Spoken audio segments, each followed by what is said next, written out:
welcome to the second lecture. Welcome you all to the my second lecture. So in the previous lecture, we were discussing about the Fourier transform, and now in this particular lecture, we will be focusing on the Fourier transform as I had started previously. So let me decrease the width here. Width is too much. Yeah. So x of t would be equal to, suppose I give a value of e power minus at. U of t we have already checked. So in this particular case, we will check e power minus at uh, and sorry, e power at and u of minus t, e power plus at and u of minus t. Okay. So plus at and minus t, for this the Fourier transform would be x of omega. The Fourier transform would be as it is written, minus infinity in infinity, but here it is e power at u of minus t. So the normal function of this e power at and this function was, normally we used to take this as, this is our u of t. But when we write it as u of minus t, so it becomes a mirror image.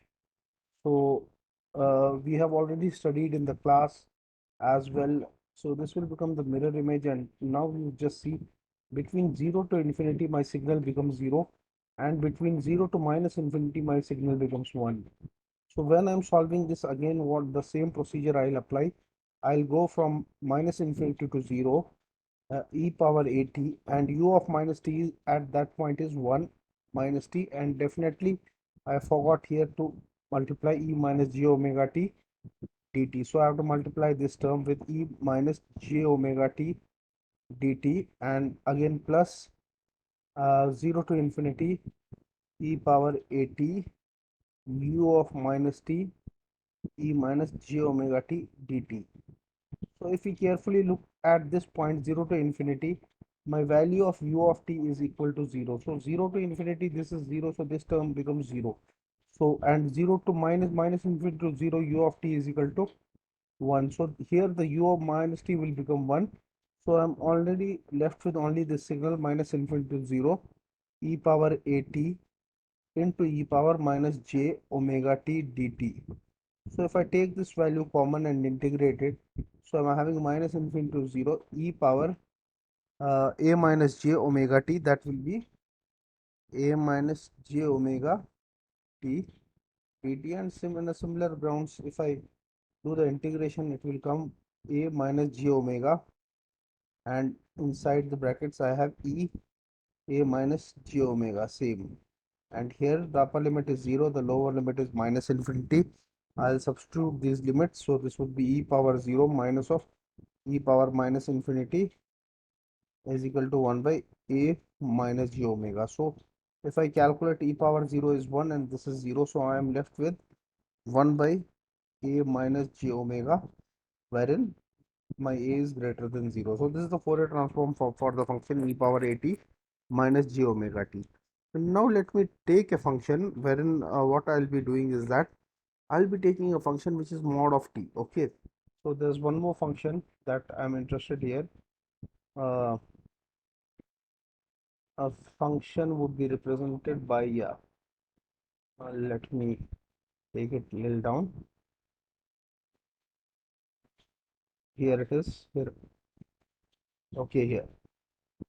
So let me take a function that is x of t is equal to e power minus a mod of t. So mod of t would mean t can be either minus t or t can be t.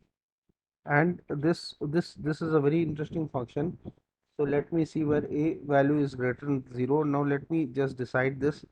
So if I'm taking this value, so I'll put the value x of omega. Again, it would be minus infinity to infinity. So I have a function e power minus a mod of t. First value, let me put mod of t minus t into e power minus j omega t dt. Okay. That is minus infinity. See, here you can see the value. Here if I draw, this is the plus t value, this is the minus t value. So first value would be between minus infinity to 0, right? Minus infinity to 0, this value is e, the value is minus t, and then plus 0 to infinity, this value would be e minus a, and this t value would be t as it is because this is positive, and this is e minus j omega t dt. Now if I break down, I just previously have seen that this value, this function e power at into e power minus j omega t is given as the response is given as 1 by a minus j omega, which we have previously seen, and the other response also we have seen is given as 1 by a plus j omega. Now this is the response which we have seen previously. So if you cross multiply them, a plus j omega plus a minus j omega divided by a square minus j omega square. So you know the j square value is equal to minus 1, so you substitute here. So your a and a value, j omega and j omega cancel, so you are left with 2a divided by a square, and this minus will get become plus omega square. So this is your function a is greater than 0. So this function is and transform for e power minus a mod of t. Now let's go to a very interesting function, that's a signum function, and let's find out the Fourier transform for that function. It's a very interesting and yeah. And let's go to find the x. Suppose x of t is your signum function, signum of t, and this value is like minus 1, t is less than 0, 0 when t is equal to 0, and 1 when t is equal to greater than 0. So this function, signum function, basically if you look at this function, it looks like this. So this condition can be, it's a unit step on this side. At 0 it is 0, and it is 0 at it is 0, and it is like this function. So this is 1, this is minus 1. Now to get the function, how do we arrive at this function? So if you can look at this function, you can get this function by doing a simple process. You have a unit step function u of t that is represented by this way, and as a, or u of minus t is another function that is represented by the other way around, so like this. So what you have to do is that if you subtract this from this, okay, and if you subtract from here 0 to this, so you arrive at this. So you can easily get u of t minus u of minus t. You are arriving at this function.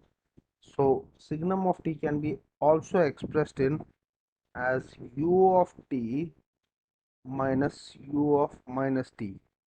Now how does it, u of minus t, how does it reflect? So it is like when your value of u of t is, when your limit should be tending to u of t, when your limit of a signal is tending to 0, then you can write e of minus at u of t, because see, if it is tending to 0, so e of 0 would be equal to 1. Just this for the mathematical manipulation part.